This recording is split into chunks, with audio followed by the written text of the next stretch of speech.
Fico feliz que vocês foram bem na P1. A matéria da P2 é um pouquinho mais puxada, porque todos aqueles conhecimentos de P1, vocês vão ter que aplicar na P2, principalmente que diz respeito aí à profilaxia da infecção, características de cada fio, né? Por que a gente vai escolher esses fios, alguns fios, para poder utilizar esses fios nessas cirurgias, tá? Então, agora que a gente começa aí a entender o porquê que a gente deu todas aquelas coisas até aqui, e como que elas se aplicam. Então, vamos lá.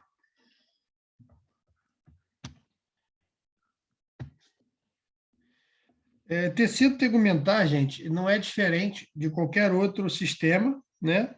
A gente precisa... deixa eu botar aqui no meu celular também, para se acontecer algum problema eu estar acompanhando. A gente precisa saber o que? Anatomia, né? Para a gente poder fazer as intervenções com segurança. Então, a anatomia da pele é basicamente saber as camadas, tá? E a disposição vascular de cada segmento aonde a gente possa intervir cirurgicamente.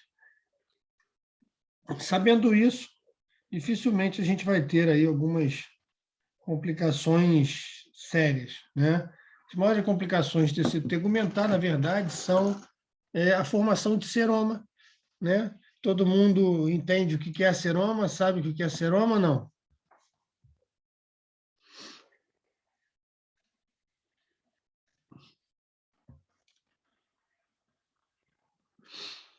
Alguém sabe o que é seroma?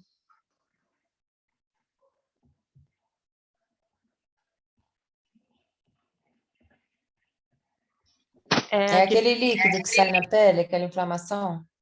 Isso, aquele líquidozinho, quando a gente, por exemplo, rala o joelho, ou se rala, fica saindo aquela aguinha sanguinolenta, é aquilo que é seroma, é a secreção que sai de toda e qualquer lesão cirúrgica. E essa secreção, ela aumenta quando a gente não reduz o espaço morto adequadamente, né?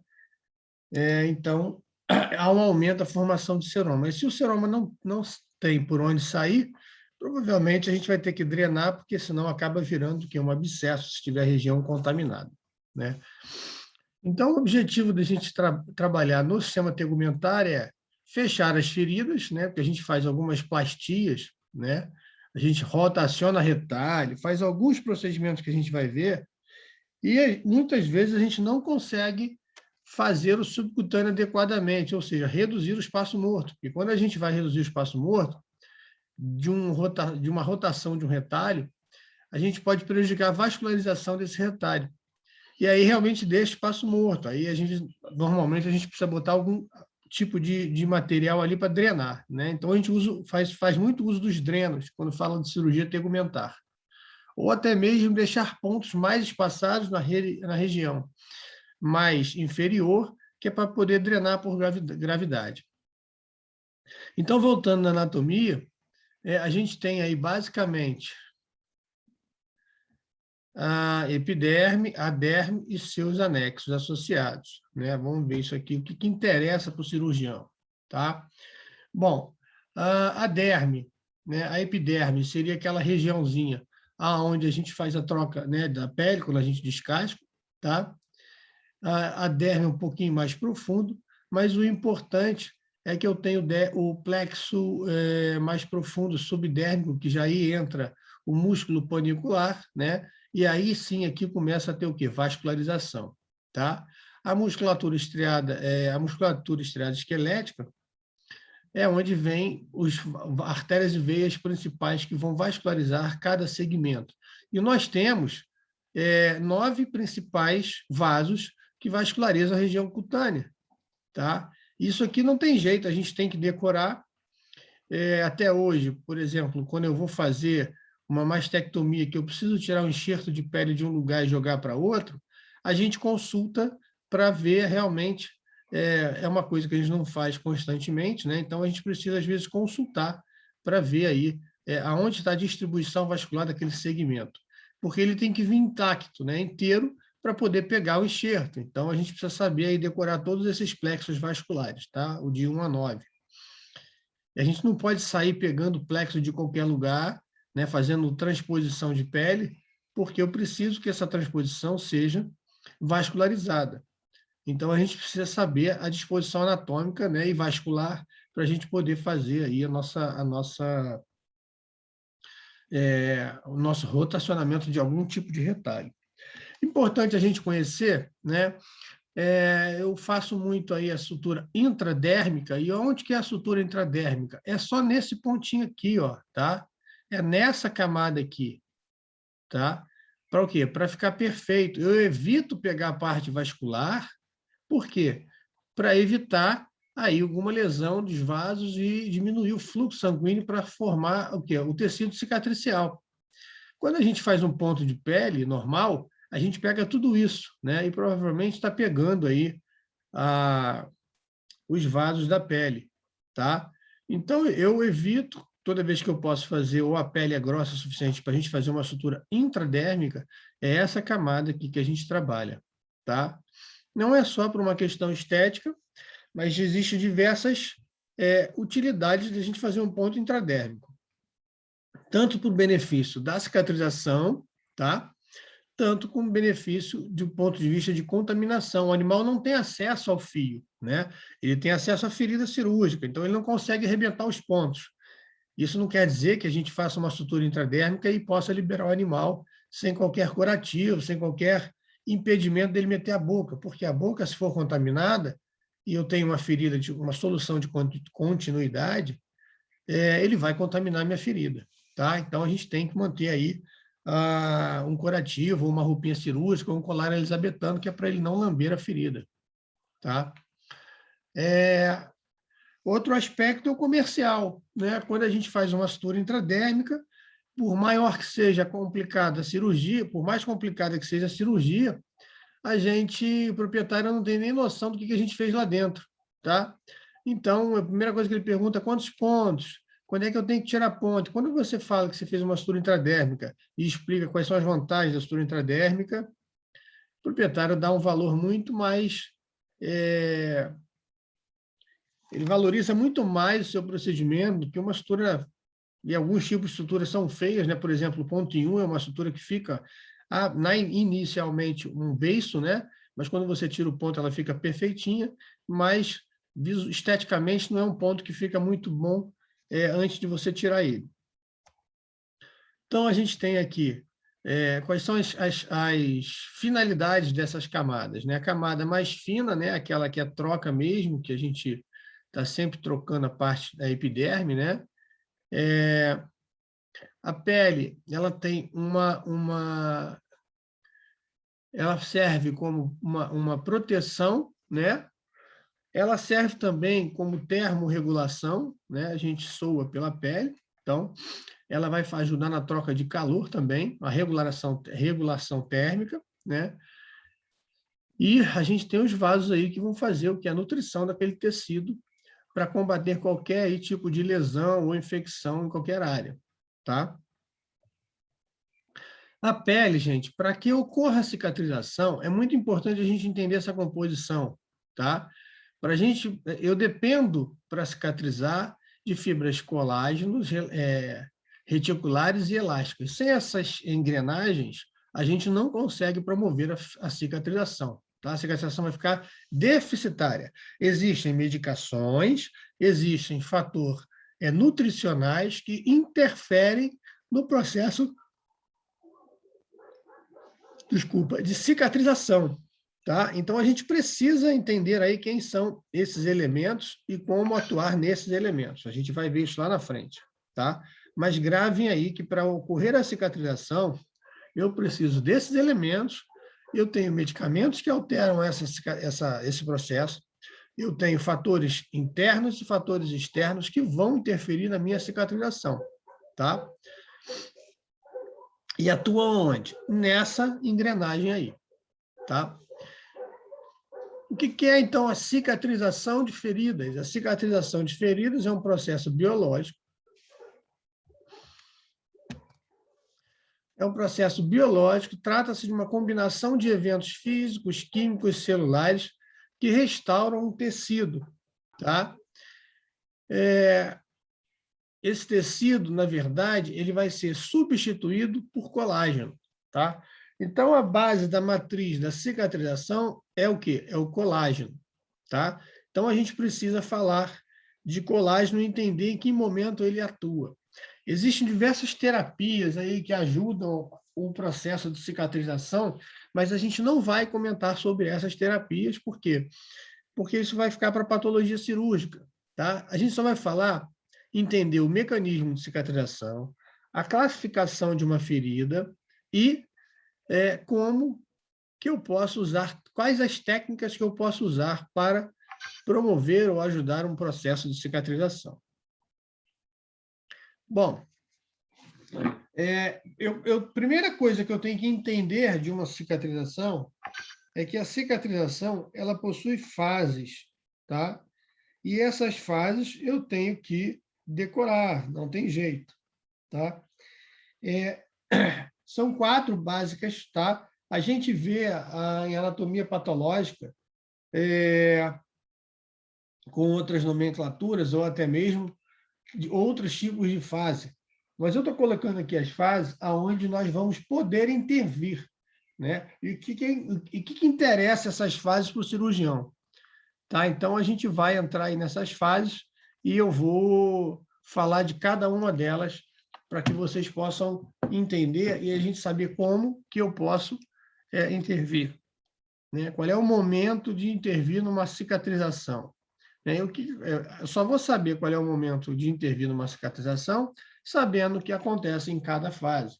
Isso também é importante para que, quando eu tenho um procedimento aí grande, né, cirúrgico, eu saber se o meu exame de sangue, né, porque vai interferir no exame de sangue, se está ok o processo de cicatrização ou não, se esse animal está fazendo uma infecção, né, ou se aquilo é normal, ou se aquelas alterações no hemograma, elas são alterações compatíveis com o processo de cicatrização. Bom, então, na fase inflamatória, eu tenho o que acontece na fase inflamatória. Vamos lá. Maior permeabilidade vascular. Para quê? Para ter quimiotaxia das células circulatórias, liberação de citocinas e fatores de crescimento, ativação de células. Quais são essas células que atuam na fase inflamatória? São os macrófagos, os neutrófilos, os linfócitos e os fibroblastos. Essas células são de suma importância para que o fator de cicatrização ele comece a se desenvolver. Tá? E aí, os vasos depois se contraem, vai haver a liberação de catecolaminas, serotoninas, bradicininas e histaminas, por cerca de 10 a 15 minutos. E depois dilatam, permitindo o quê? O extravasamento de fibrinogênio e os elementos da coagulação. E aí, quando forma o coágulo, vai formar uma crosta. Então, a primeira coisa, ocorre o quê? Os vasos se contraem. Se contraem para quê? Para tentar diminuir um possível sangramento.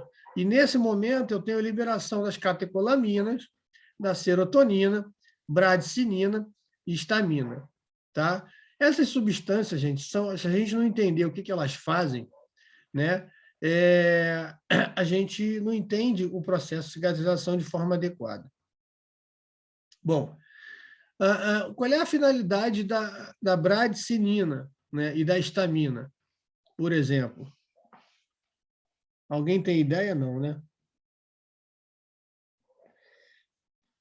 Os anti-inflamatórios, vocês sabem onde atuam e como atuam os anti-inflamatórios?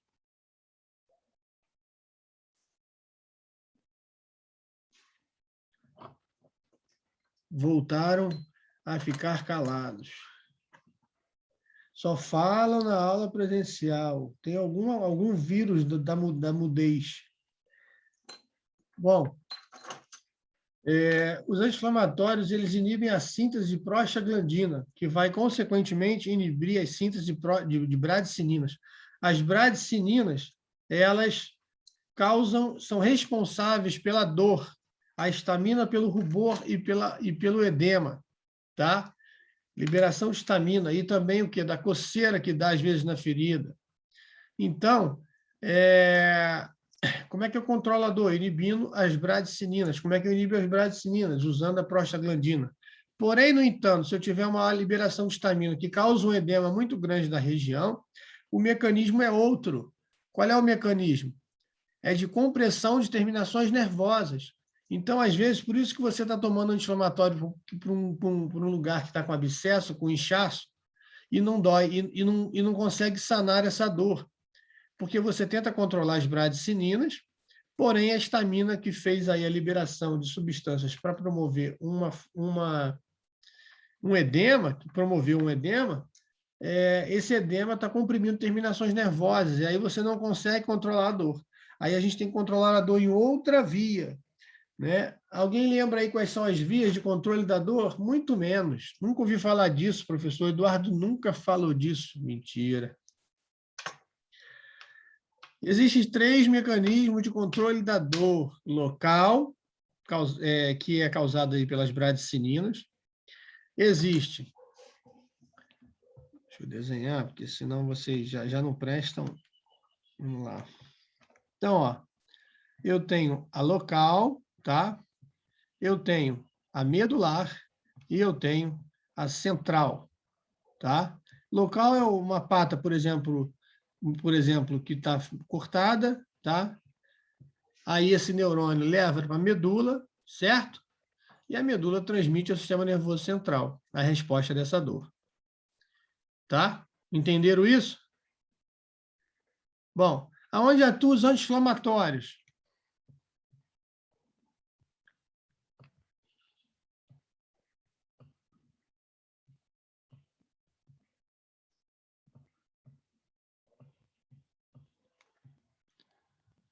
Os AINES atuam no local. Tá, e se eu tiver esse edema aí que o senhor falou que o anti-inflamatório não tem uma boa atuação, porque é compressão nervosa. É aqui nas terminações nervosas que estão indo para o sistema medular. Como é que eu faço para controlar essa dor, gente? Alguém tem alguma ideia? Quais são os receptores de dor que eu tenho na medula?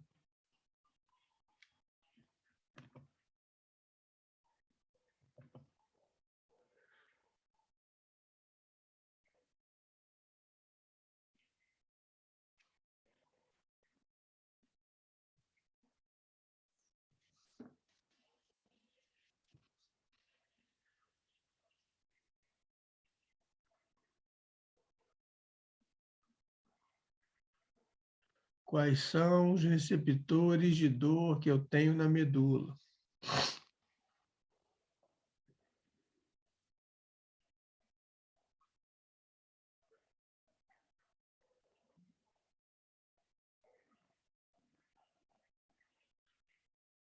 Ninguém tem nem ideia. Vai ser boa a prova, hein? Bom, eu tenho os receptores opioides, tá? Receptores opioides. Receptores de tramal, de morfina, buprenorfina. Aqui a gente tem aqui, ó, que a gente chama de H medular, tá? Lâmina dorsal, corno dorsal, eu tenho o receptor Mi, sigma, kappa, aonde atuam os opioides. Então, assim, eu às vezes só consigo controlar uma dor dessa quando ela é muito intensa, e principalmente quando comprime terminações nervosas, com tramal, né? Ou com morfina, ou com buprenorfina, ou com algum opioide que seja, tá? E aí eu consigo modular aqui e reduzir a resposta para o sistema nervoso central da dor, tá? Os que atuam no sistema nervoso central é a amitriptilina, alguns anestésicos. Então, existem esses 3 tipos de mecanismo. Então, é importante a gente saber, porque se eu pegar um paciente que eu fiz mastectomia e fez muito seroma e está cheio de edema, está cheio de inchaço, não adianta você fazer analgésico normal, porque esse paciente vai estar com dor. Por quê? Porque tem compressão de terminações nervosas. Bom, aí tem a formação do coágulo, tá? Então, depois de 5 a 10 minutos, os vasos se dilatam de novo, né? há o extravasamento do fibrinogênio, os elementos da coagulação já foram ativados e estão ali para formar a crosta. Então, a fase inflamatória é o controle do sangramento, liberação de macrófagos, neutrófilos, linfócitos, fibroblastos, né? Também tem liberação de serotoninas, catecolaminas, bradicininas e estaminas. Então, isso depois faz com que, depois que os vasos se contraem, eles vão se dilatar para permitir o extravasamento de quem? Do fibrinogênio e dos elementos de coagulação, ativando aí a cascata de coagulação, formando a crosta. Uma vez formada a crosta, eu começo aí o meu processo de cicatrização. Só que essa crosta, ela precisa agora ser o quê? Removida dali, porque ela já fez a sua função de coagulação. Então, a gente entra na fase de debridamento, tá? Onde eu tenho os neutrófilos mais ativos e os monócitos. Os neutrófilos e os monócitos, eles começam a atuar numa fase aí, num tempo aí de 6 a 12 horas, tá? Os neutrófilos iniciam a fase de desbridamento, né, de micro-organismos, de resíduos por fagocitose, né? Na verdade, essa fase a gente chama de fase de limpeza, tá? Os monócitos transformam em macrófago, em 24, 48 horas, começam a secretar colagenase, removendo todo o tecido necrosado, bactérias, material de corpo estranho. Também secretam fatores de crescimento de fibroblastos, interleucinas, aí a gente entra nas reações bioquímicas da fase inflamatória. Não vou entrar muito em detalhe nisso aí, porque você já tem dificuldade de chegar até aqui. Se a gente for muito além, isso a gente fala, quando a gente fala de cirurgias oncológicas, né, as liberações de interleucinas, de fatores de necrose tumoral, mas não é objetivo vocês saberem isso agora. Eu acho que isso é um assunto mais profundo e deixa aí para uma possível pós-graduação para vocês. Aqui é o básico, tá? Que estimula o quê? A angiogênese, né? Para fazer e melhorar aquele tecido de cicatrização. Bom, o que é importante? O que a gente pode tirar desse slide? Primeiro, o tempo, né? O que ocorre nesse tempo, né? De 6 a 12 horas, ativação dos monócitos e dos neutrófilos, tá? É uma fase de limpeza, né? Onde os micro-organismos e aquele tecido necrosado ou aquela crosta vai ser feita a sua remoção. Bom, outra informação importante que começa a secretar colagenase. É nessa fase que tem colagenase, é uma enzima que faz o quê? A remoção do tecido necrosado, assim como bactérias e material estranho. E aí eu tenho aí essa fase que é de quê? De secreta fibroblastos, interleucinas e estimula o quê? A angiogênese. O que é importante eu saber isso? É importante você saber isso, porque se tem um cachorro que você fez, por exemplo, uma castração hoje, e 48 horas o cachorro volta aí com a ferida, né, aberta, o que vai acontecer? Você não pode simplesmente fechar, tem 48 horas de ocorrido. Você tem que fazer o quê? Você tem que debridar as bordas, né? E é por isso, gente, que toda ferida, quando a gente precisa fazer uma debridação em uma ferida aberta, ou uma ferida que já estava com uma lesão, ou até mesmo uma que tinha ponto e o cachorro rasgou para a gente poder reestruturar, é uma ferida que vai sangrar mais, tá? Por quê? Porque ela está na fase de angiogênese, tá? Então, é isso que acontece, tá? Sangra mais. Agora, tem uma situação aqui bem importante, que é a liberação da enzima colagenase para promover o tecido necrosado. Existe uma pomadinha que a gente usa muito para facilitar a cicatrização, que muita gente utiliza a pomada de forma equivocada. O próprio nome da pomada se chama colagenase, tá? Ela é a base dessa enzima e não adianta você usar numa ferida limpa, numa ferida bonitinha ou numa ferida aberta que seja limpa, sem crosta, para promover um processo de cicatrização. Ela não vai fazer o menor efeito. A única finalidade dessa pomada é fazer a remoção do tecido necrosado, das crostas, tá? Então, gente, quando você tem uma pomada, uma ferida com crosta, na verdade, ela é para ser usada o quê? No início da cirurgia, tá? Então, vocês podem usar, por exemplo, vou fazer uma mastectomia,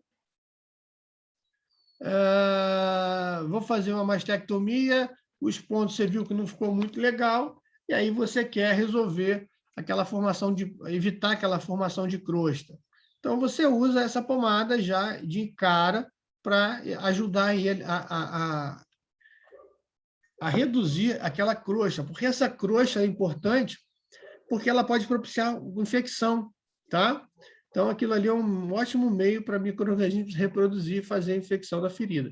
Então, ela tem que ser removida, tá? Alguma dúvida até aqui?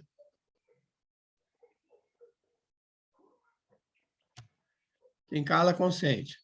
Fase de reparo.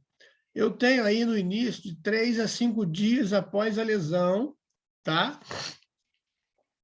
Os macrófagos ajudam a formação do fibroblasto, assim como as citocinas. À medida que aumenta a quantidade de colágeno, reduz a quantidade de fibrina, tá? O aumento do colágeno aumenta o quê? A força tênsil da ferida, tá? É a força que ela tem para se manter unida, tá? Colágeno tipo 1, o maduro, e o colágeno tipo 3, imaturo, eles vão atuar aí nessa fase. O tecido de granulação forma numa velocidade de 0,4 a 0,1 milímetros por dia, numa ferida aberta, tá? Então, gente, se você tem, por exemplo, um animal que brigou e rasgou lá, e aí tem uma lesão aberta, primeira pergunta, a gente pode fechar com ponto? Não, não podemos fechar com ponto, a não ser que seja uma ferida muito aberta. Fecharemos com um ponto adequado e espaçado para poder fazer o quê? A drenagem, senão vira um abscesso, tá? E aí, Por conta do seroma? Oi? Por conta do seroma? Não, por conta da boca do animal que é contaminada. Toda mordida de cachorro a gente evita dar ponto, porque ele inocula a bactéria com a mordedura, entendeu? Então, a gente evita dar ponto. Mas agora, quando essa mordedura é dilacerante, a gente tem que unir um pouco essa pele para não ficar aí uma ferida muito aberta. Mas o que a gente faz? Lava, né, a ferida e aí dá uns pontos bem espaçados para poder ter espaço entre um ponto e outro e drenar a ferida, principalmente na área inferior, para poder drenar bem, entendeu? Entendi. Quando você opta em deixar uma ferida aberta, por exemplo, a ferida por queimadura, né? Normalmente a gente deixa aberta porque não tem como fechar.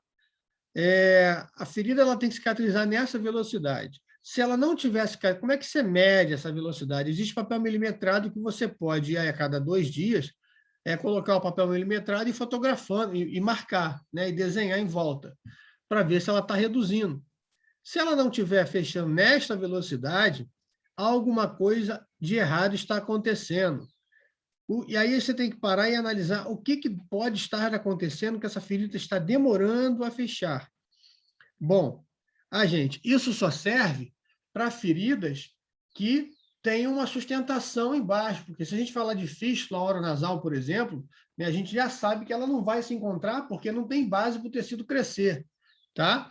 Então, se você pegou uma queimadura e não está fechando nessa velocidade, você tem que avaliar se o animal está se alimentando direito, se não tem uma infecção associada, se não tem corpo estranho ali associado, permitindo que o animal fique naquela fase de limpeza, tá? Retardando a fase de reparo. Então, a gente tem que avaliar. Então, é importante a gente saber entender o que acontece em todas essas fases, né? Normalmente, os alunos me perguntam, me ligam, mandam mensagem para tirar dúvida, e não adianta, claro que eu vou responder, né? Mas antes de responder, o maior objetivo é fazer com que você pense com o caso que você está me apresentando, né? E chegue a uma conclusão. Por que eu estou falando isso? Né? Porque eu recebi, às vezes, já recebi ligação, né, de uma colega que formou aí pela faculdade, ela estava com um animal com uma ferida, né, e ela não sabia se botava água quente, né, compressa de água quente ou gelo. E aí eu falei para ela, primeiro que você tem que saber qual fase de cicatrização esta ferida está, né? Porque se ela estiver lá na fase inicial, aonde eu preciso que tenha vasodilatação para aquelas substâncias saírem, acabou de acontecer, não bota gelo, vasodilatação. Se preciso que tenha liberação dessas substâncias para poder combater qualquer processo infeccioso, por exemplo, um abscesso, você bota água quente para promover vasodilatação, para promover migração de células para combater aquilo. Então, assim, é isso que vocês têm que começar a raciocinar e colocar na cabeça de vocês o porquê que vocês estão fazendo, qual é a finalidade, né?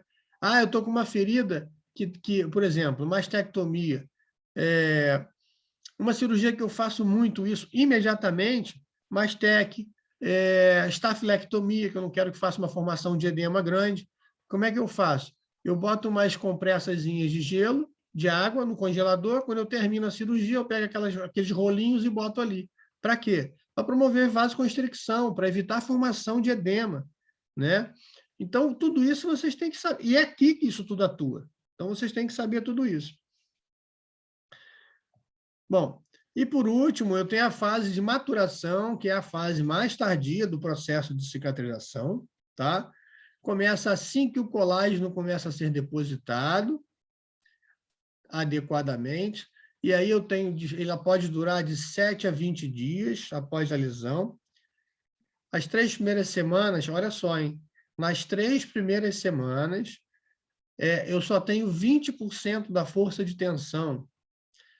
E a recuperação total do organismo, ela vai no máximo até 80%, tá? Então, gente, o que isso quer dizer? O que isso significa na prática? Que você tirou os pontos, a gente, 3 semanas, a gente tira de 7 a 15 dias, de 10 a 15 dias, dependendo da região. E olha só a força de tensão que fica na região. É muito pequena, tá? Então, o animal pode ter vida normal, tem que ter repouso, né? Vai demorar aí um pouco mais de tempo para aquele tecido maturar, tá? E para a ferida não abrir. Se você libera o cachorro de sítio, de quintal, libera lá, o bicho vai para o pasto, começa a correr atrás de boi, começa a fazer né? E aí o que vai acontecer? Vai abrir os pontos, porque aquela força de tensão não é suficiente para manter a ferida unida, tá? Então a gente tem que prestar atenção nisso. Evitar tirar o quanto antes. Por que não deixa os pontos, professor? Porque os pontos são um corpo estranho, né? E aí o organismo vai ficar as fases, ela não acontecem separadinha não, tá, gente? Elas interpenetram uma na outra. Então, o que acontece? Se você deixar ali o corpo estranho, ele vai passar por todas as fases e ainda vai ficar tentando retirar o fio dali, porque o fio é um corpo estranho. Então, a gente não deixa, tá, isso acontecer. Então, por isso que a gente tira os pontos. Bom, fatores do hospedeiro que afetam a cicatrização, né? Então, eu tenho aí animais velhos, desnutrição, doenças hepáticas, hiperadrenocorticismo, diabetes e insuficiência renal. Como é que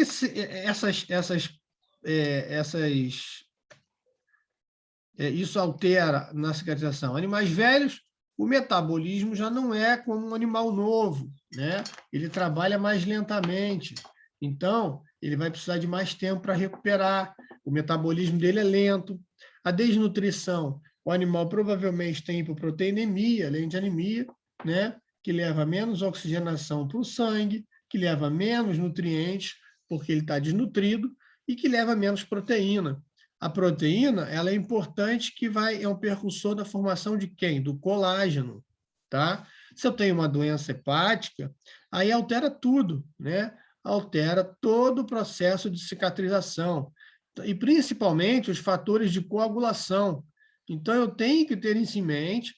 Por quê? Porque às vezes eu tenho um animal lá que tem uma doença inflamatória, uma doença hepática, que eu acho, mas as plaquetas estão normais, vamos operar. Dependendo do que seja, você tem que tomar cuidado, porque o animal vai ter maior dificuldade. E a gente não está pensando só em pele, não. Isso aqui vale para todos os tecidos, tá? Se você operou um intestino, se você operou uma bexiga, se você fez uma cirurgia complexa, todo o teu processo de cicatrização vai estar deficitário. Hiperadrenocorticismo. O que faz o hiperadrenocorticismo, gente? O que o hiperadrenocorticismo pode atrapalhar a cicatrização?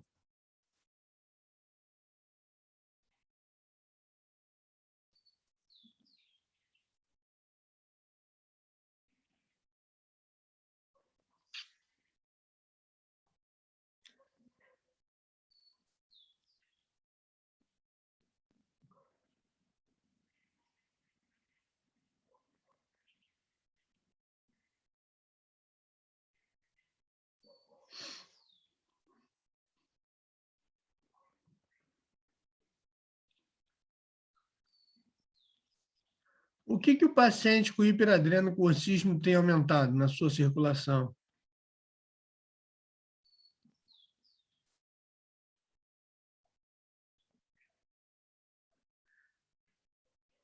Você sabe o que é Só, hiperadreno? Hã? cortisol. Isso. O que o cortisol interfere na cicatrização? Cortisol é o quê? É um...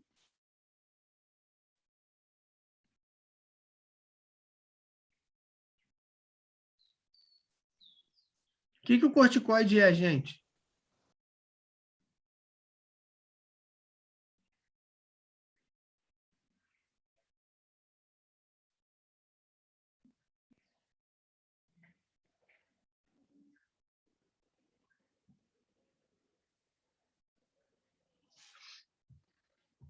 O que o corticoide é? Ele vai reduzir a inflamação, professor? Ele é um anti-inflamatório natural, né? Então, se eu tenho um animal que está descompensado, todo o processo de cicatrização vai sofrer a ação do corticoide, né? E o pior, o corticoide é um anti-inflamatório que não atua na fase lá embaixo que a gente viu, né? De bradicinina, prostaglandina. Ele não atua lá embaixo. Ele atua lá em cima, ele atua na fosfolipase A2, então ele vai atuar sistemicamente numa reação inflamatória, né? É algo muito agressivo, né? A gente só usa um corticoide num processo inflamatório em duas situações. Quando é sistema digestivo, porque atua melhor na cicatrização, né? Inibindo uma reação inflamatória. E quando essa reação inflamatória está virando sistêmica, para evitar que ele entre numa sepse. Então, se eu tenho animal com hiperadrenocorticismo, os meus fatores de cicatrização vão estar retardados, vão estar alterados, tá? Então, é por isso que é importante, quando a gente opera um animal com hiperadrenocorticismo, saber se ele está compensado. Para quê? Para saber se a cicatrização vai ocorrer ou não. Eu já operei animais teoricamente compensados, tá? E mesmo assim, quando eu tirei os pontos, chegou em casa, abriu tudo. Parece que a ferida está limpinha, está sequinha, está maravilhosa. E você tira os pontos, daqui a pouco abre tudo, tá?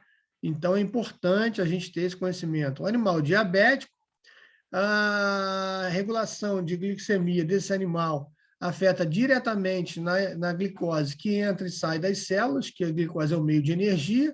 Nada disso funciona sem energia. A insuficiência renal, o animal está sempre em acidose, né? Diabético também pode estar em cetoacidose diabética, se não estiver controlado, então altera também.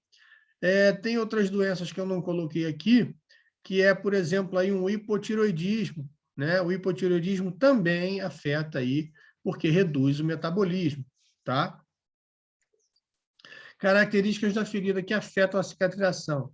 Então, o que na ferida pode ter para me atrapalhar um processo de cicatrização? Material estranho na ferida, ou seja, fios e implantes, principalmente os implantes de ortopedia, aí, essas próteses, né? Se tiver alguma contaminação, acabou a cirurgia, né? Por quê? Ou até mesmo a contaminação de um fio. Pessoal aí que castra aí no projeto castração com nylon, se não usa materiais adequados, luvas, se não faz asepsia, antisepsia adequadamente, e se você contaminar esse fio, vai formar um granuloma. Vai formar um granuloma. Por quê? Porque não vai antibiótico dentro do fio. O fio não tem sistema capilar para combater um processo infeccioso. Então, provavelmente, pode fazer um abscesso. E aí você vai ter que tirar esse granuloma.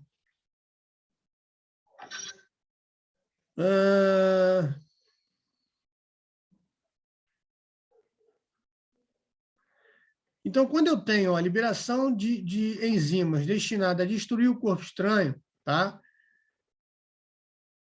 Na matriz da ferida, a gente tem um retardamento da fase de fibroblastos, né? Porque ele fica naquela fase de tentar limpar a ferida, retardando o avanço da próxima fase, né? Ele até entra, mas não vai entrar como deveria, porque ele está ainda ali liberando substâncias que fazem a limpeza da ferida, tá? Então, a primeira providência que a gente tem que tomar é fazer uma ferida aberta, por exemplo, a limpeza e evitar aí qualquer corpo estranho ou contaminação nessa ferida para que ele possa evoluir para a fase seguinte. Infecções retardam o processo de cicatrização, porque fica nesta fase de limpeza, né? Alguns macetes, aquecimento, quando eu permito, pode permitir, né, em torno de 30 graus, água compressinha, né? A cicatrização mais rápida, tá? Por isso, aí, por que eu estou falando isso? Porque vocês podem fazer curativo ou não? Sim, faça curativo, né? Além de manter a ferida úmida e aquecida, eu propicio aí o avanço da cicatrização com aquecimento na minha ferida. Irrigação sanguínea é extremamente importante, né? Você não pode fazer uma sutura muito apertada para esquemiar a borda da ferida, você não pode fazer uma transposição de pele para poder fazer aí sem levar em consideração a vascularização daquela transposição de pele. Então, é muito importante. Fatores externos que afetam a cicatrização, eu tenho os positivos e os negativos. Positivamente, a gente precisa tratar disso, a gente vai entrar mais só para citar, no semestre que vem, suplementação de alimentos, medicamentos, fatores de crescimento. E negativo, radioquímica e contaminação. Esses são os principais fatores que dificultam aí um processo de cicatrização. Tá bom? Tratamento de feridas abertas ou superficiais. Bom, então, quando eu tenho uma ferida aberta, primeira coisa, desculpa, está invertido aí, a gente precisa fazer o quê? A tricotomia, tá? E a antisepsia da área ao redor da ferida. Por quê? Todo aquele pelo entrando dentro da ferida, aquilo atrapalha, é considerado como corpo estranho, além de contaminação. Então, aquilo atrapalha. Então, a primeira coisa que eu tenho que fazer é cobrir, tricotomia da minha ferida, tá? Depois, debridamento de tecido morto e remover todo o tecido e corpo estranho, tá? Então, você vai ter que reavivar as bordas, tirar toda aquela crosta necrosada, que aquilo atrapalha a cicatrização, né? E, por último, a gente vai fazer o quê? Tampar a ferida para evitar novo traumatismo e evitar a contaminação, ok? Então, essa é a conduta com tratamento de feridas abertas. Antibiótico. Os antibióticos, eles são propostos de acordo com a classificação das feridas, tá? Eu tenho ferida limpa, limpa contaminada, contaminada, tá? E ferida suja. Lembram disso?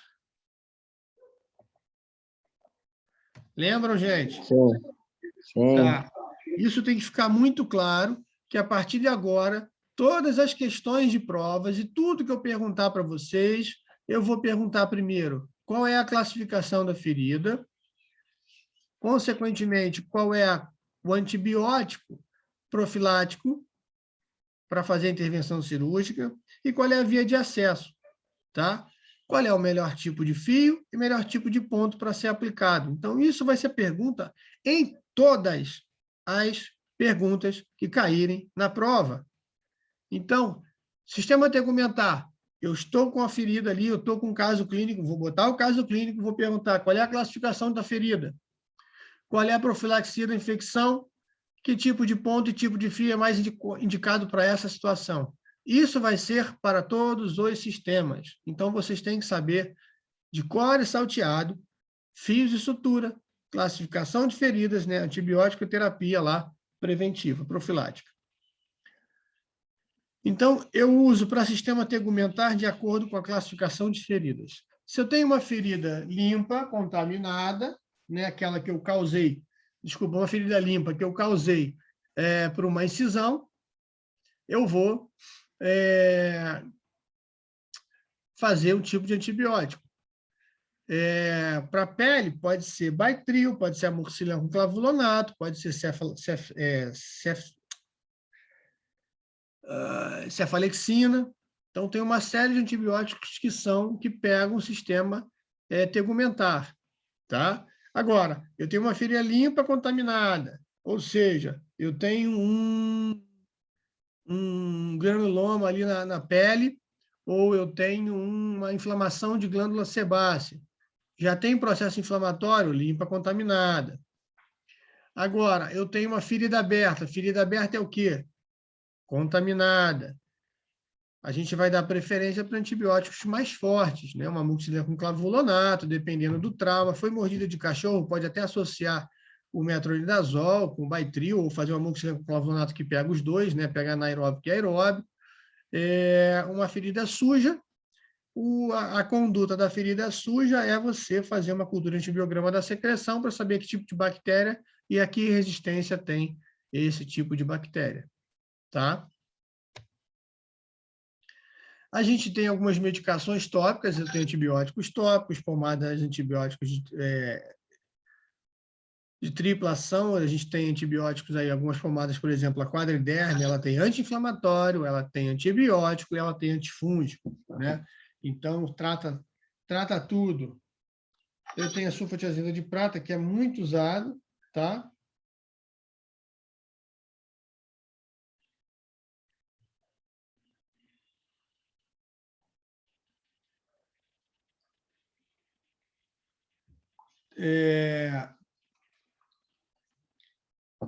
Sulfatiazida de prata, nitrofurazona, são pomadas também que são utilizadas para combater processo infeccioso. Eu tenho substâncias à base de sulfato de gentamicina e agentes debridantes enzimáticos, que é o caso aí da colagenase, que ajuda também a diminuir aí essa contaminação. Tá? Então, tudo isso a gente tem aqui, essas medicações que ajudam a tratar das feridas abertas. Soluções de lavagem, a gente tem acetato de clorexidine, povidine e iodopovidona, né? Tem o TIS-EDTA e ácido acético, quando o proprietário não tem condições de fazer nenhuma dessas. Ácido acético basicamente é o quê? Vinagre. Tá?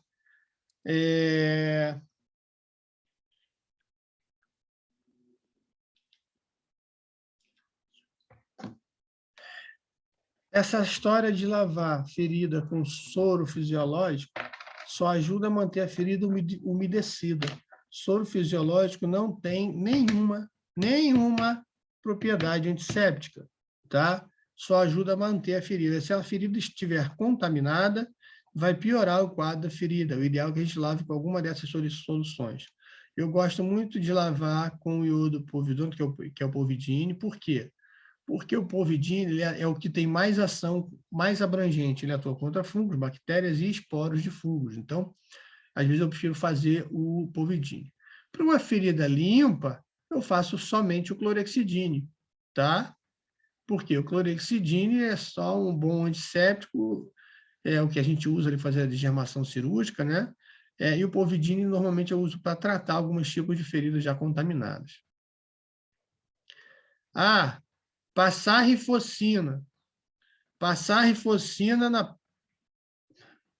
na ferida de pós-operatório. No way, de jeito nenhum.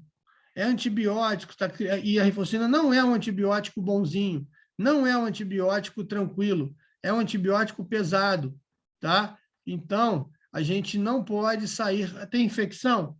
A ferida está infectada? Então, por que você vai fazer antibiótico tópico? Você já está fazendo sistêmico? Então, não usa rifocina, pelo amor de Deus, só para ferida aberta, tá? Contaminada. Bom, princípios de cirurgia plástica e reconstrutiva. Eu vou dar o intervalo.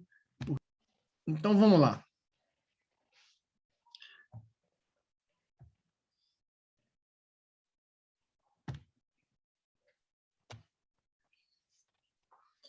A coisa mais básica que a gente tem que identificar na cirurgia tegumentar é entender como funcionam as linhas de alívio e tensão, tá?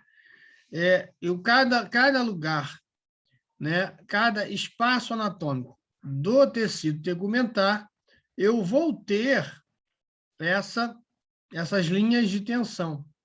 E a gente vai trabalhar, tá? Essas linhas de tensão. Para quê? A gente não pode sair cortando, fazendo incisões da maneira que a gente quiser, tá? Ou que seja mais conveniente para a gente. A gente tem que respeitar essas linhas de tensão. Se eu fizer uma incisão numa linha de tensão, onde essa tensão está nessa setinha aqui como exemplo A, o que vai acontecer? Ela automaticamente está abrindo, né, a ferida. Então, ela vai ter muito mais tensão nessa região do que você pegar essa mesma linha de tensão e fazer o corte no sentido ao contrário, tá? Porque as tensões são nas laterais dessa ferida, tá vendo? Quando é na lateral, ela tende a ajuda a força de tensão a fechar a ferida. Quando ela é nos seus vértices, tá? Ó, de cada ferida, tá vendo? Aqui tem uma setinha puxando para cá, a outra para cá. Quando ela é no vértice da ferida, ela tende a fechar a ferida.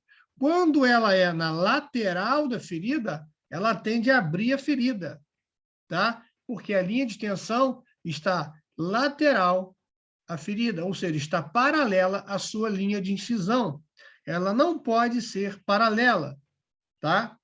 Ela tem que ser o quê? Transversal à sua linha de incisão, para ajudar a reduzir aí a tensão da ferida. Quando isso não é possível, você faz uma incisão oblíqua, tá? Mas o que não pode é ficar a incisão aqui, ó, nas laterais da ferida, tá?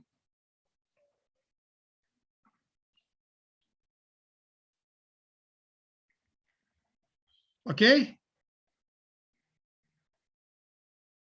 Ok.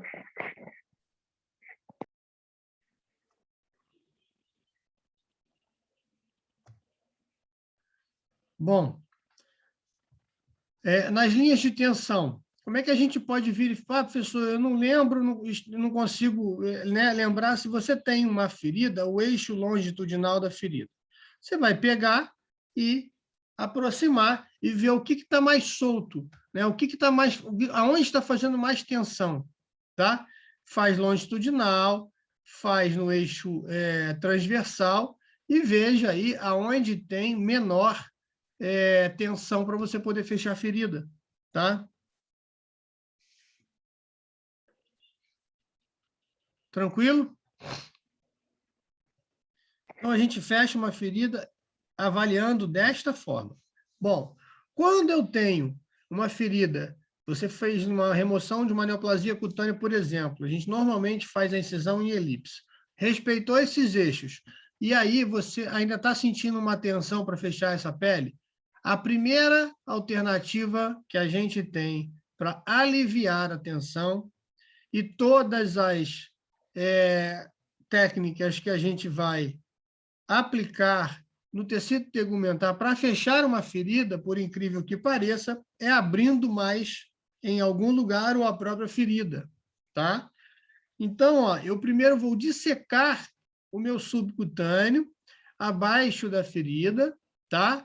Para poder soltar esta aba, para eu poder ter um fechamento mais adequado, tá? E de cara, quais são os pontos mais indicados para a ferida que tenha tensão nas suas bordas? É para responder.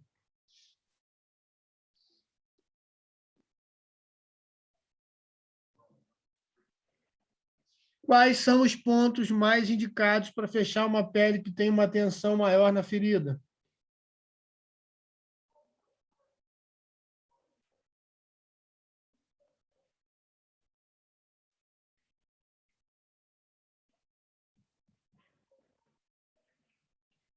Quando vocês responderem, a gente segue adiante. Ponto simples, aquele ancorado em U, professor. O ponto, quando você chama ponto simples, é o ponto simples, tá? Sutura em pontos separados. Eu entendi o que você quis dizer, você falou em U, né? Normalmente são pontos de 4 apoios, tá? U, Donat e X, tá? São pontos o quê? Separados, tá? Mas são pontos de 4 apoios, ok? Quando a gente fala ponto simples, a gente está se referindo ao ponto normal, tá? Então, ponto em U, Donat e ponto em X eles são mais aplicados para as feridas que têm maior tensão, ok? Eles são mais aplicados para feridas que não podem fechar subcutâneo. Então, a gente vai pegar o subcutâneo aqui, ó, ponto Donati, passa aqui longe, passa aqui no subcutâneo, longe, perto e perto, tá? Deixa eu desenhar aqui para vocês entenderem.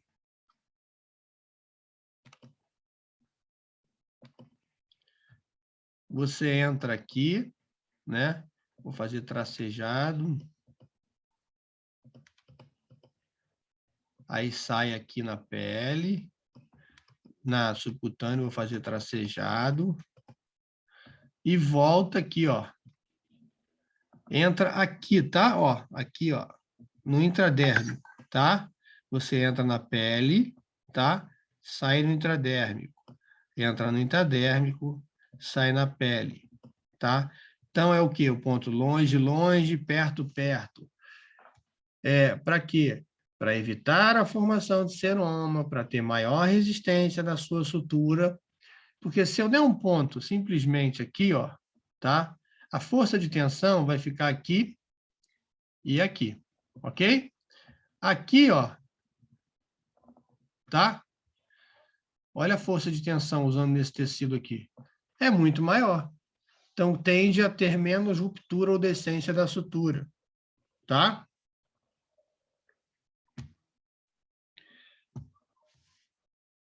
Esse é um tipo de ponto que a gente pode usar também em feridas contaminadas, mordeduras, onde eu não posso fazer o subcutâneo. Quando eu tenho uma ferida contaminada, você deve evitar fechar o subcutâneo, porque se você botar material estranho aqui, o que vai acontecer? Vai virar um abscesso, vai contaminar o fio, não tem antibiótico, não circula dentro do fio, né?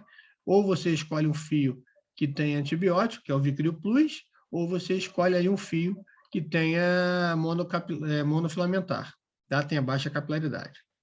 Se puder ser um Monocryl Plus, melhor ainda. Tá bom? Então, são esses pontos. Subcutâneo. Subcutâneo é simples, ó. Você vem aqui, ó. Na verdade, subcutâneo eu fecho assim, ó. Tá? É um U contínuo, tá? A gente vem fechando aqui. E a tensão, na verdade, da sutura, ela vai ficar no subcutâneo, tá? Interrompe aqui. O ponto de pele vai servir somente para aproximar as bordas da pele para fazer o fechamento. Então, aqui, no subcutâneo, sempre fecha contínuo, professor? Eu sempre fecho o contínuo, tá? O contínuo me permite melhor vedação de todos os espaços.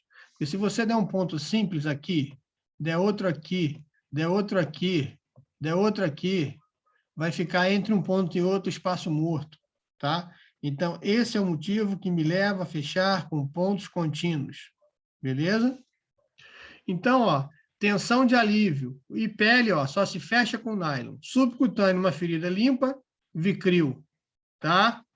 Depende do peso do cachorro e do tamanho. 1, 2 zeros, 1 0, 1 3 zeros, 1 4 0. Depende do tamanho do cachorro. A gente pode usar todos esses fios. Bom, como é que eu começo a fazer a sutura? Nos vértices, tá? Sempre nos vértices da ferida. E numa ferida normal, assim, elíptica, a gente começa pelos meios, tá? Meio, aí dos meios, tá bom? Distanciamento dos pontos, a gente vai fazer aí de meio a 1 centímetro e da borda, meio centímetro da borda, tá? No ponto simples. No Donati, aí depende do tipo de ponto que a gente vai aplicar. Tá bom? E aí depois vocês vão fechando. Mas sempre que você tiver uma ferida em triângulo ou que tem uma borda para fechar, é o vértice dessa ferida. Bom, prevenção de bordas de orelha. Tá? Muitas vezes a gente faz incisões em elipse e há uma sobra de pele. Tá? Primeira tentativa é fazer meia dos meios para não fazer borda de orelha.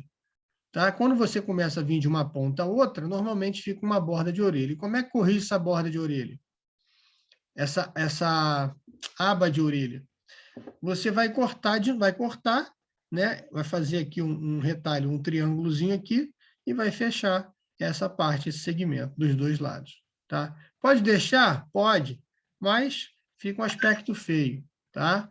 é evitar fazer suturas circulares, porque vão fazer aba de orelha nas duas laterais, tá? Eu evito ao máximo, porque existem outras técnicas que vocês vão ver que aí são mais complicadas ainda, que eu nunca usei nem vou usar, porque tem que fazer conta. E ângulo. Então, olha só. A outra incisão de relaxamento, a primeira que a gente tem é o quê? Alívio de tensão, tá? Agora eu tenho a incisão de relaxamento, tá? Primeiro você tenta soltar as bordas, que é alívio de tensão. Agora eu vou fazer uma incisão de relaxamento. As incisões de relaxamento, elas podem ser... Você abre, olha só, aqui está perto do ânus da vagina, que não tem como puxar muita pele aqui. Mas, no entanto, aqui essa parte aqui da prega inguinal sobra bastante pele. Né? E, às vezes, você não consegue soltar até lá para não ter uma formação de seroma grande. Então, o que você faz? Você faz uma outra incisão aqui, não em elipse reta, tá? É porque ela abre. E aí, você dá os pontinhos, depois você fecha a outra incisão. Tá? Você pode fazer vários furinhos para poder liberar a tensão. E você pode também fazer a incisão, ó, em V, tá? Que é o que eu mais gosto de fazer aí para aliviar a tensão, porque vai fechar melhor. Então, você faz uma incisão em V, ó. Quando você puxa, aí vai formar um Y, você vai fechar em Y, tá? Existe a banda de tensão em Z, a Z-plastia, tá? Você faz um Z e everte, né? Essa banda vem para cá, ó. Essa banda vem para cá e essa vai para lá. Isso já dá um alívio de tensão, tá? Nessa em Z aí eu não entendi, não. A Z, você faz um Z, tá? Você faz um Z. Aí você inverte o bico do Z, ó. Tá vendo? Esse bico aqui que estava embaixo, ele vem para cima e esse que está embaixo vem para baixo. Esse que está em cima vem para baixo. É só você inverter, ó. Deixa eu desenhar aqui. Ó, isso vem para cá e isso vem para cá. Tá? Isso já reduz entendi. Isso já reduz um pouco a tensão. Cruza, no caso. Você cruza, exatamente. Eu vi... Estou vendo se eu consigo me lembrar, rapaz. Eu vi uma plastia, mas aí na prática eu desenho para vocês. Eu vi uma plastia muito bacana de um cirurgião que fez agora, não sei se isso aplica em medicina veterinária, porque a vascularização da pele do humano é diferente, mas eu vou pesquisar para ensinar para vocês que é bem bacana a plastia que o cara fez. Era uma incisão aqui, circular, né? Aí o cara fez uma incisão em elipse.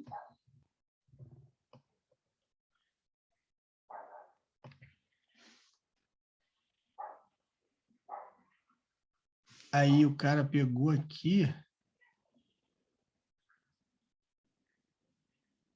Como é que foi?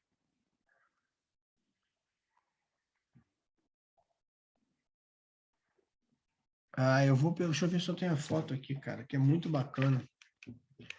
Paulo César Frutuoso. Mas eu não sei, confesso para vocês que eu não sei por causa da vascularização, se isso pegaria num animal, mas eu vou testar, com certeza, que eu achei muito engenhoso. Paulo César Frutuoso. Aqui.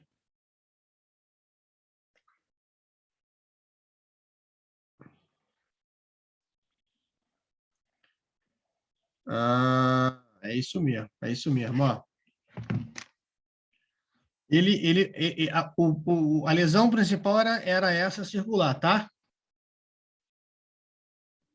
Só que a lesão circular, ela vinha nesse sentido todo aqui, ó.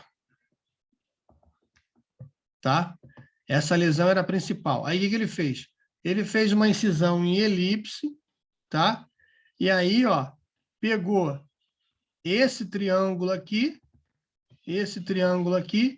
e juntou para fechar. E aqui ele fechou em ponto simples. Porra, bem bacana. Achei muito, muito foda a técnica que o cara usou. Ficou muito legal. Então, ele faz um triângulo numa situação de elipse. Cara, olha só, para vocês, pode ser uma coisa boba, gente, mas quem dominar essas técnicas de plastia, tá feito, porque o que vocês mais vão fazer na vida é castração e tumor de mama e pele. E tem que saber tudo isso, porque se não souber tudo isso, vai passar aperto. tá? Vai se complicar. Depois que eu terminar aqui, eu vou botar um caso clínico, e aí eu coloco esse caso clínico dele, que eu entro no WhatsApp. Tranquilo até aí? Então, a gente tem a incisão de relaxamento simples, tá? Eu tenho vários pedacinhos que você pode abrir para relaxar, eu tenho a em V que fecha em Y, e eu tenho a Z-plastia, tá? Desculpa. Fala. Então, essa da figura C, D, E e F são a mesma. São a mesma, Você faz assim, Tá. ó, V, sutura primeira, e aí vem fechando Y, tá vendo? Você vem, na verdade, você vem nas pontas, tá vendo? Você vem nas pontas do Y, ó, até chegar no meio, tá?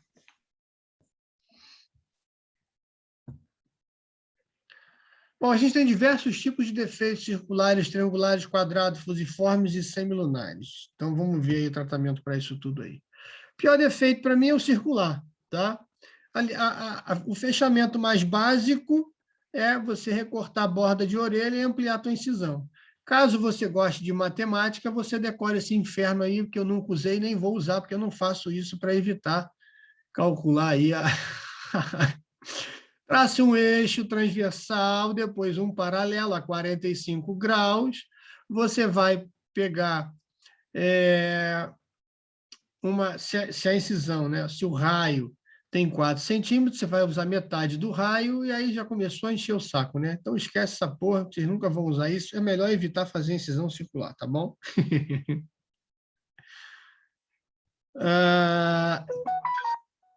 Ai, cacete. Calma aí, galera. Deixa eu ver quem é aqui. Espera aí, só um instantinho. Deixa eu tirar o... Então, gente, olha só. Eu acho que no meio de uma cirurgia, um negócio simples, pequeno, assim, existem outras técnicas para a gente fazer. Então, eu evito fazer lesões circulares. Num tumor redondinho, você faz uma incisão em elipse, tá? Vamos lá. Ai, filho. Tá gravando. Bom, defeitos triangulares, existem duas formas da gente fazer. Ou você vem fechando pelo vértice, né, até formar um Y, ou você, se tiver uma lesão assim, ó, você faz um corte aqui, ó, e você puxa, né, para fechar, tá? Aí vai ficar uma coisa assim, meia, quase tudo rasgado, né? Então, você faz um corte aqui assim, ó. Então, você puxa, e aí você vai fechando tudo, tá? Eu acho que o mais simples é esse aqui, tá? Funciona bem, que é do triângulo, tá? O que é importante vocês perceberem aqui, tá vendo? O último ponto aqui, você tem que pegar todos eles, tá? Então, a gente faz um ponto em U, tá vendo? Entra aqui, vem aqui, sai aqui. Entra aqui e fecha com ponto em U. Porque você não pode cruzar esse com esse, senão você acaba necrosando, tá? Então, normalmente, o fechamento de encontros de pele, a gente normalmente fecha com Y, com um ponto em U. Defeitos quadrados, esse é o mais utilizado. Essa técnica vocês têm que decorar, porque essa técnica a gente usa muito na rotina, para mastec, para tumores muito grandes em determinadas regiões. Então, a gente usa e abusa dessa técnica porque é a mais eficiente, tá? Quando o defeito é quadrado e a gente tem pele sobrando, você pode fechar também pelo vértice, forma 2Y, tá? Mas a gente dá preferência, né? Tem um defeito aqui, ó. Mesmo que esse defeito seja um tumor aqui redondo, a gente tira ele em quadrado e vamos fechar essa pele, ó. Então, por exemplo, eu tenho uma área Z.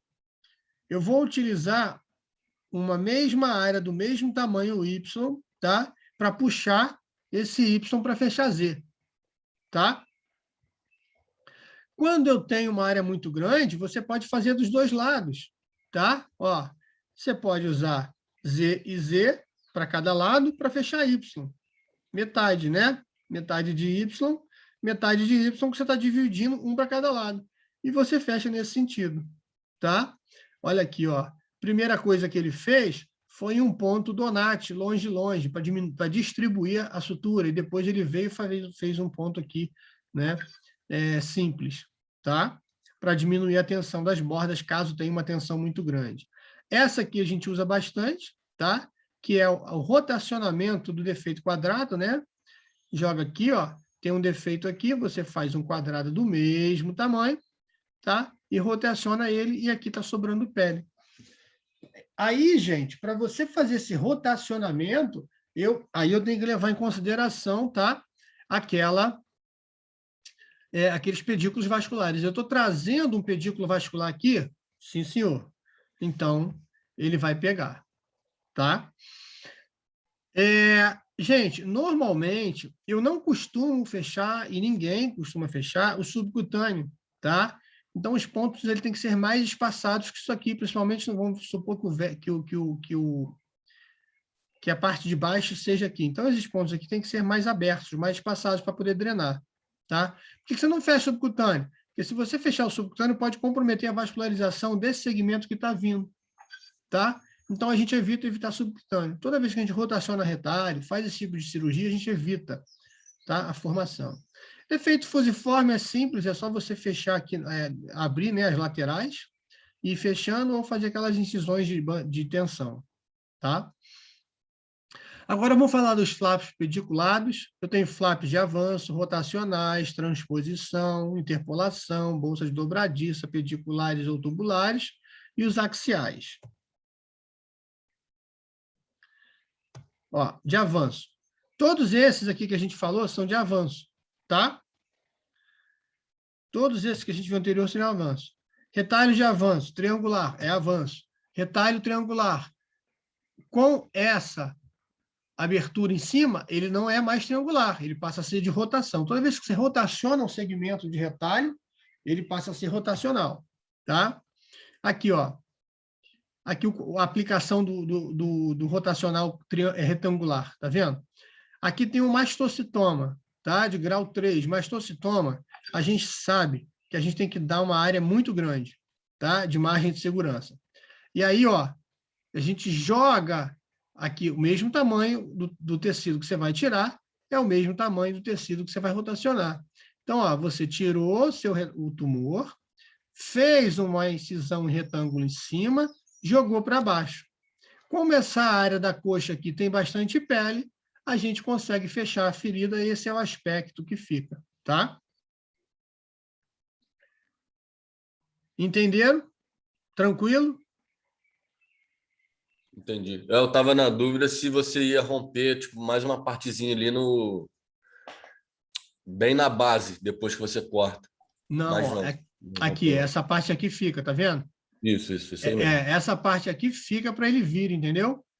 Uhum. Essa parte aqui é o que dá sustentação ao pedículo. Então, ele é um pedículo vascularizado. Se você romper, é um pedículo desvascularizado. Aí é outra técnica.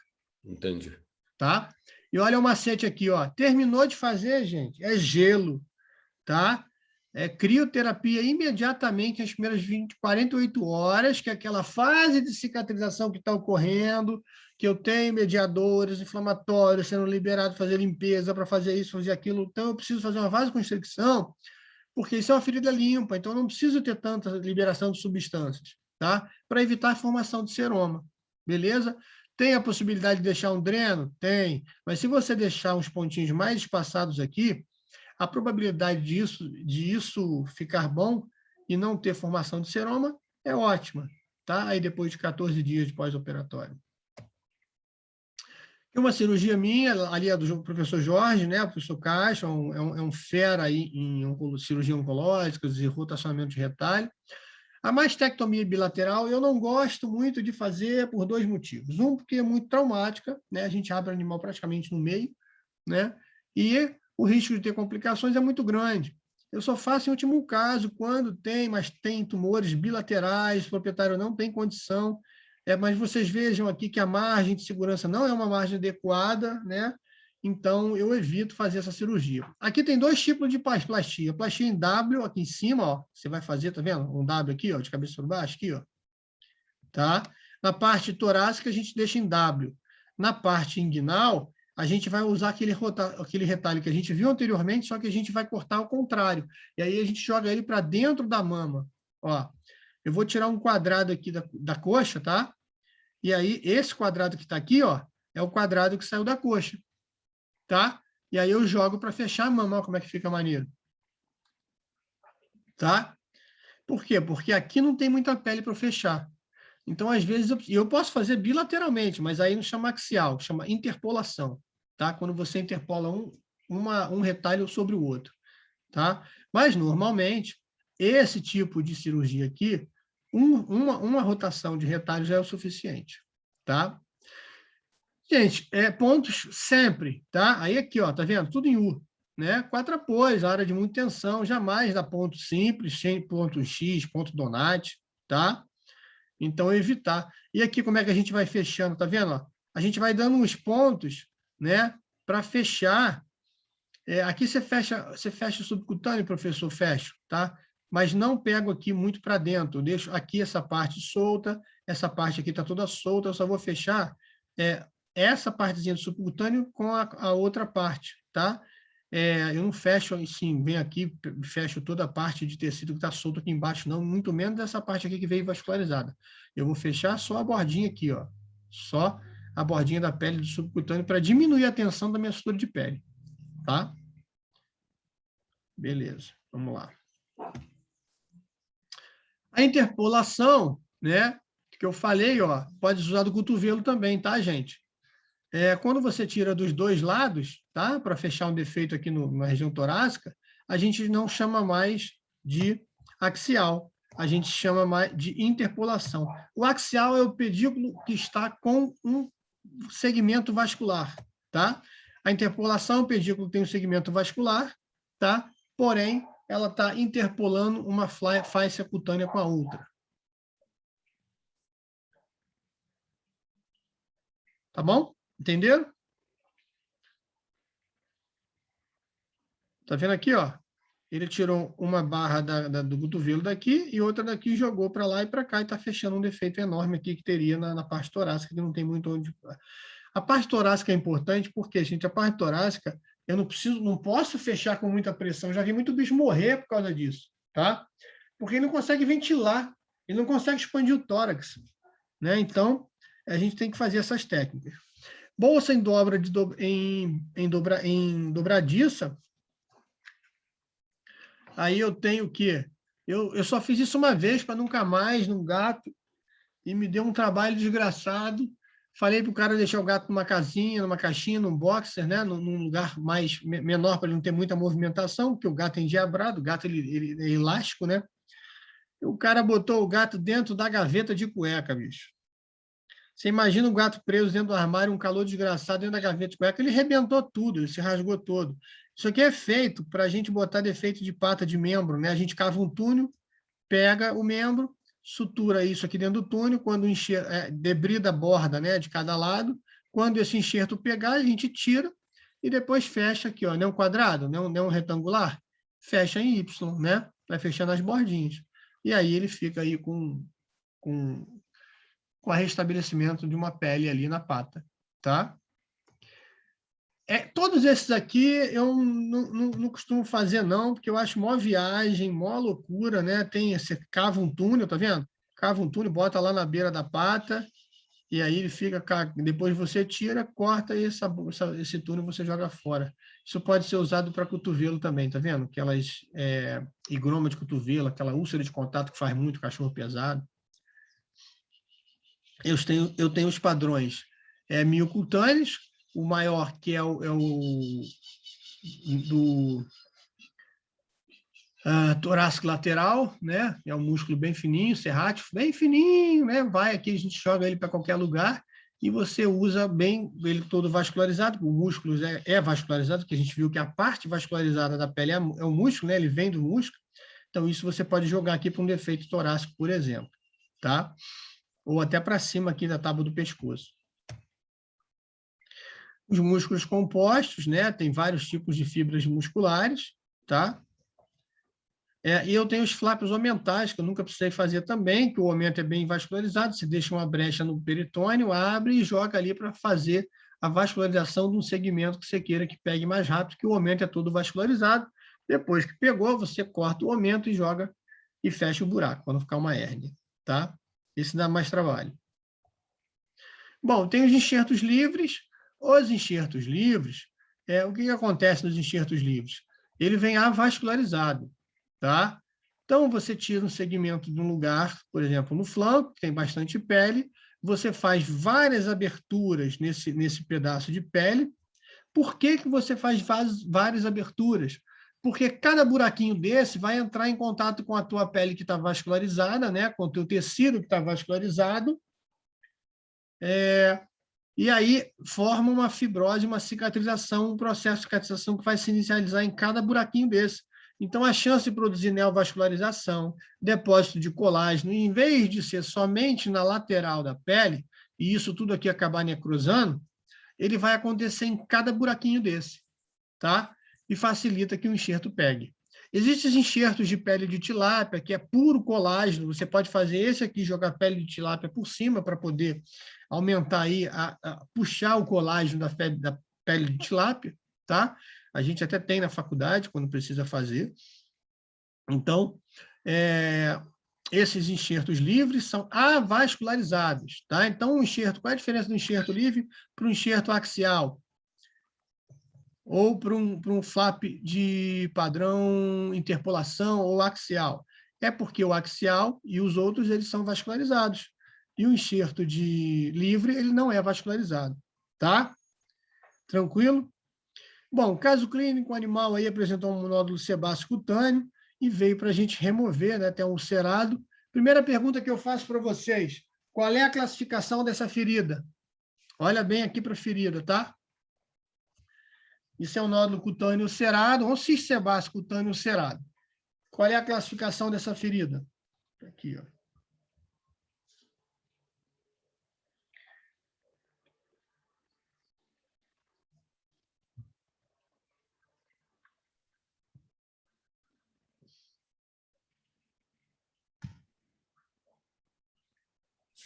Contaminado, professor? Sim, contaminada, né? Uma ferida aberta?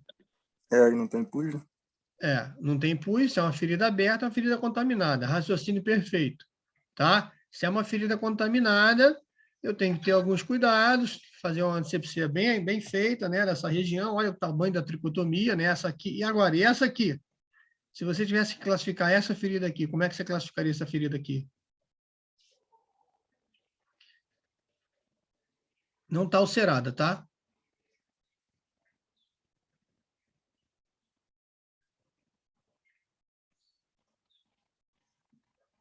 Aí seria limpa, contaminada? Perfeito, Hugo. Isso aí. Limpa contaminada por quê? Porque tem uma reação inflamatória ali já no local, tá? Toda ferida que tem uma reação inflamatória, flora própria, é limpa contaminada. Feridas abertas, contaminada. Ferida cirúrgica, para acesso a uma cavidade abdominal, por exemplo, é uma ferida limpa, tá? Beleza.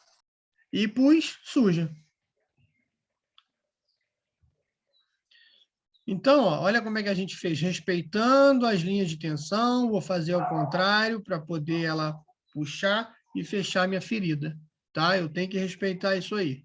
Olha como é que ficou lá a minha ferida, tá? Com bastante crosta. Aí, para tirar as crostas, a gente pode usar água oxigenada, pode usar ácido acético, colagenase, tá? Deixa eu botar aqui, que eu acho muito bacana esse negócio aqui. Calma aí. Deixa eu dar uma